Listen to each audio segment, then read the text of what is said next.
The oldest freestanding stone structure on Earth is called Giant's Tower, and the people who live in its shadow have been telling the same story about who built it for 5,000 years. The site sits on a coastal plateau on the island of Gozo in the Maltese archipelago, where the wind off the Mediterranean has been working the limestone for as long as humans have lived in Europe. The temple complex is called Gantija. In Maltese, the word Gant means giant. The name does not describe the size of the stones. It describes who the Maltese say put them there. The construction dates have been confirmed by carbon dating and stratigraphic analysis. The southern temple was raised between 3600 and 3200 BC, and the northern temple was added shortly after. Both predate the pyramids of Egypt by more than 1,000 years. Both predate Stonehenge by more than 1,000 years. Gantija is older than the wheel, older than written language anywhere in the Mediterranean basin, older than any other freestanding structure on the planet, except for the buried hill of Göbekli Tepe in Turkey. The southern temple wall still stands 6 meters high. Some of its coralline limestone blocks weigh 50 tons. The Maltese who raised them had no metal tools and no draft animals, and they were doing it in the same generation that humans elsewhere in Europe were still building villages out of wood. Walk through the temple today and the engineering is harder to dismiss than the stones suggest. Excavators have recovered hundreds of small spherical stones scattered across the approach paths, polished smooth and roughly uniform in size. They are believed to have served as ball bearings, allowing the massive blocks to be rolled across the landscape from the quarry. That is not the technology of a people without sophistication. That is the technology of a people who had solved a problem that European engineers would not formally describe in writing until the 17th century AD. Ask any Maltese person where the name Gantija comes from, and they will tell you the story their grandmothers told them. There was once a giantess called Sansuna. She lived on the island in a time before the rest of the world had cities. She ate nothing but fava beans and honey, and she bore a child fathered by a man from the village.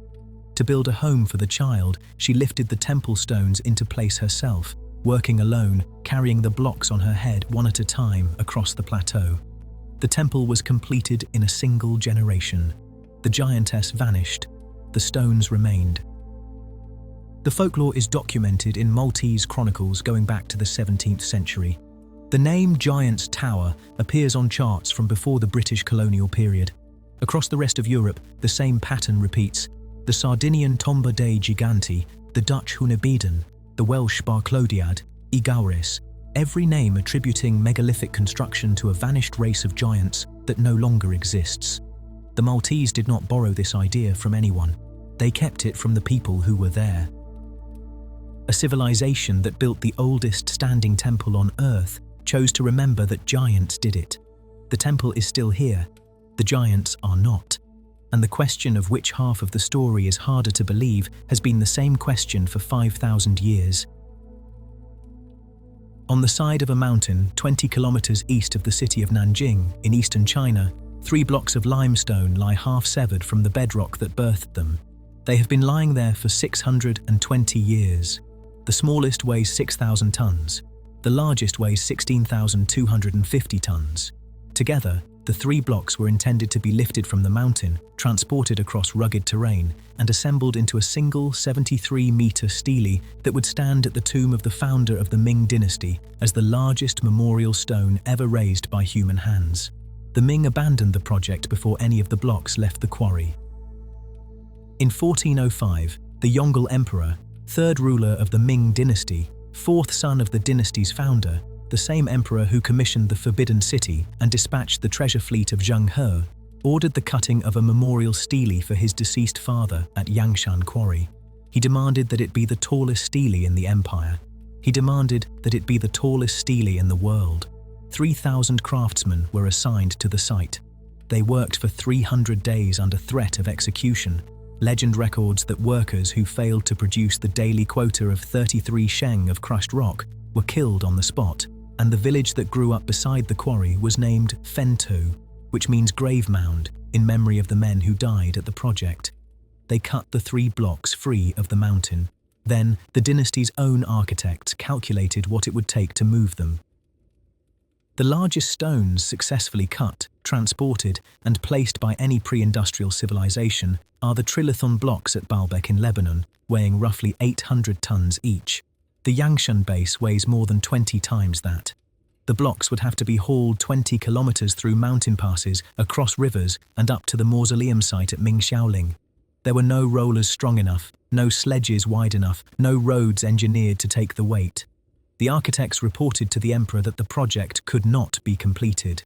In an imperial system where contradicting the emperor was punishable by death, that report was filed anyway.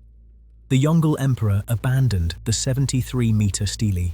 In its place, he commissioned a smaller monument, 9 meters tall, which was installed at his father's tomb in 1413.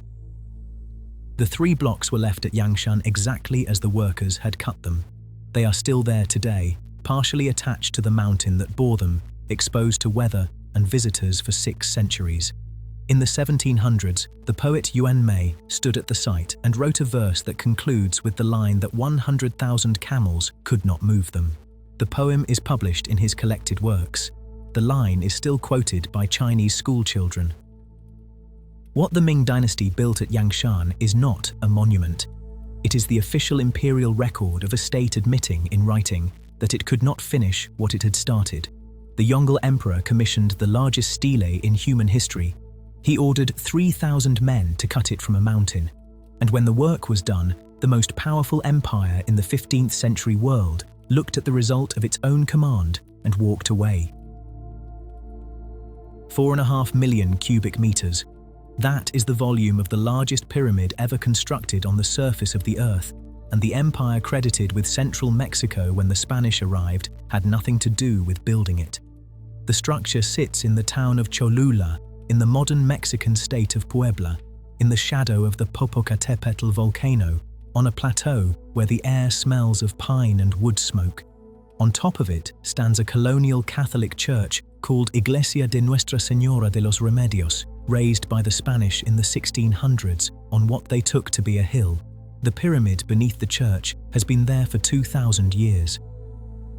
In 1519, Hernán Cortés marched his army through Cholula on the way to conquer the Aztec capital at Tenochtitlan. He stopped in the city. He demanded tribute. He discovered that the Cholulans were allied with the Aztecs and were planning to ambush him, and he ordered a preemptive slaughter that killed thousands of people in the central plaza over the course of 3 hours. Above the plaza, half a kilometer to the south, stood what the Spanish took for a large, overgrown hill, its slopes covered in mature trees, its summit unremarkable against the volcanic skyline.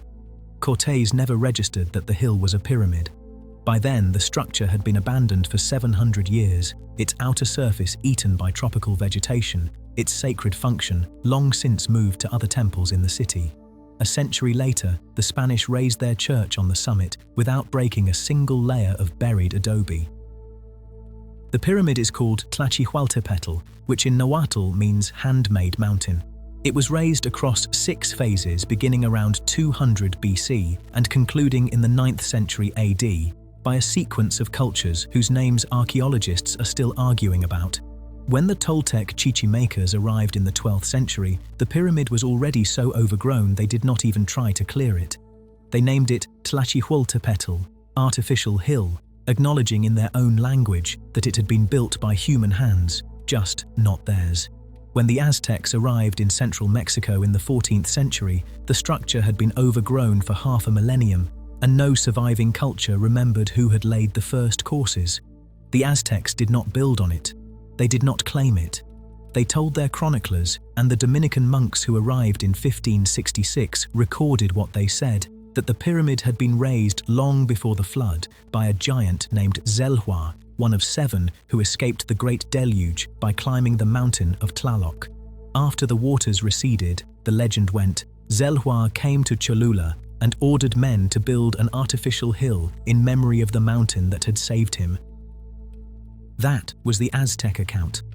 The most powerful civilization in pre-Columbian Mexico, holding the largest pyramid on Earth inside their own territory, attributed it to a giant from a flooded world they could not date and could not visit.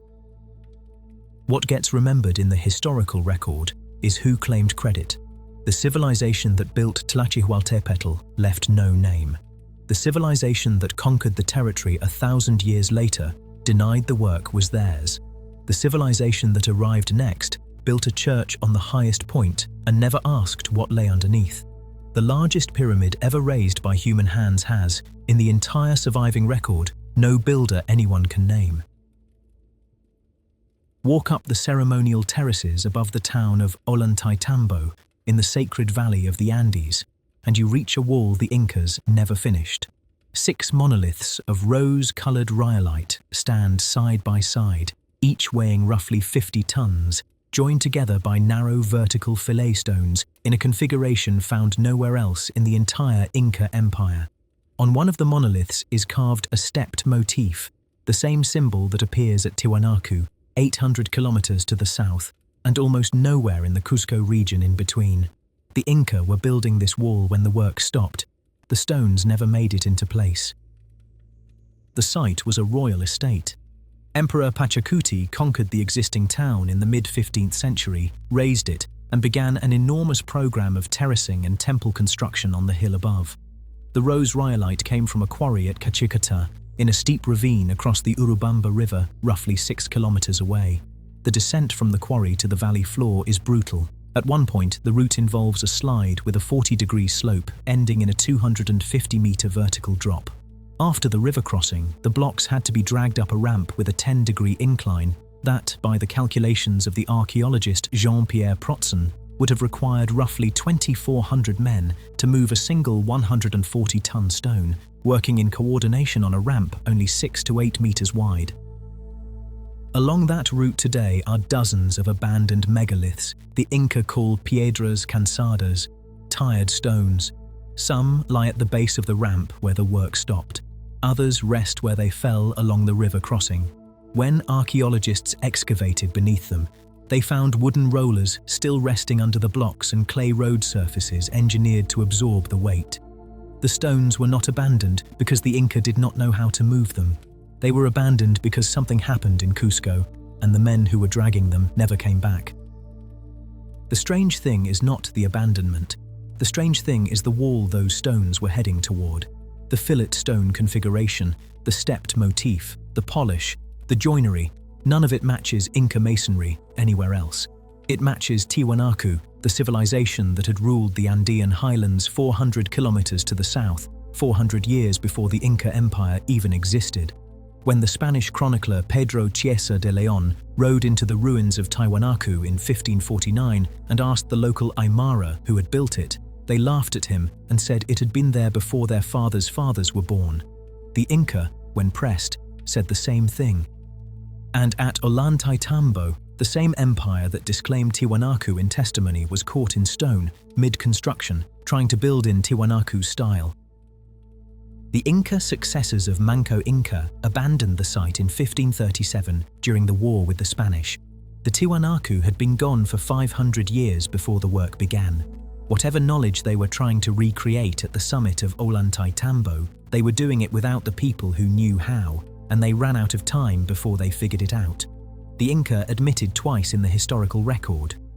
First in their testimony to the Spanish chroniclers, where they said Tiwanaku had been built by a vanished people.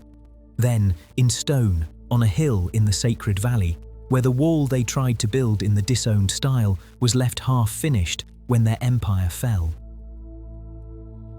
For 4 centuries, beginning around AD 1180, the people of Pohnpei moved an average of 1,850 tons of columnar basalt every year from a volcanic quarry on the opposite side of their island across 25 miles of jungle and reef to a lagoon where they used it to build 98 artificial islands. The complex is called Nan Madol. It sits in shallow water off the eastern shore of Pohnpei in the Federated States of Micronesia, surrounded by mangroves and reef flats, the basalt towers rising directly out of the lagoon. Its total stone weight has been calculated at 750,000 metric tons. The cornerstone of the Royal Mortuary alone weighs 50 tons. The walls around it rise 7.5 meters out of the water, built in alternating courses of long basalt logs stacked like firewood, a technique used nowhere else in the Pacific and nowhere else in the world. The civilization that built it was called the Saudeleurs. They unified Pompeii from a centralized capital, the first such political authority anywhere in the remote Pacific Ocean, beginning around AD 1200 and ruling for more than 4 centuries. They demanded tribute. They controlled the trade networks. They drew priests, oracles, and chiefs to the islets at the heart of the complex, where the dead Sodler kings were buried in tombs built for them by their own subjects. The dynasty ended around 1628, when a warrior named Isokelekal arrived from a neighboring island with a war party, defeated the last Sodler in single combat, and dismantled the centralized state in favor of decentralized clan rule. Nan Madol was abandoned within a generation. The islets remained. The canals remained. The descendants of the workers remained on Pompeii, where they live today. Ask any Pohnpeian elder how Nan Madol was built. The answer is the same answer their great-grandfathers gave the first Europeans, the same answer recorded by anthropologists in the 1900s, and the same answer printed on the official United States National Park Service page for the site. 2 brothers came from a mythical land in the west called Katau, sorcerers named Olisipa and Olosopa, and to lift the basalt into place they summoned a flying dragon who carried each stone through the air and set it where it was meant to go. That is not folklore offered to tourists. The Sodler dynasty traced its line directly to Olosopa after his brother died, and the families on the island today trace their ancestry through the same line. When archaeologists ask how fewer than 30,000 people, with no metal tools and no draft animals and no wheels, moved 750,000 tons of stone across an island, the descendants of the workers answer with a dragon. They have been answering with a dragon for 800 years. Of all the explanations a civilization can give for its greatest monuments, the strangest one is the explanation no time can erode. The people of Pompeii are still here. They were never conquered into silence. They have written records, oral records, government records, and a UNESCO World Heritage designation. And the answer they give about who built the largest stone city in the Pacific is one no scholar has yet been able to replace. The walls remain. The dragon, in the only record that survives, is the only builder anyone is willing to name.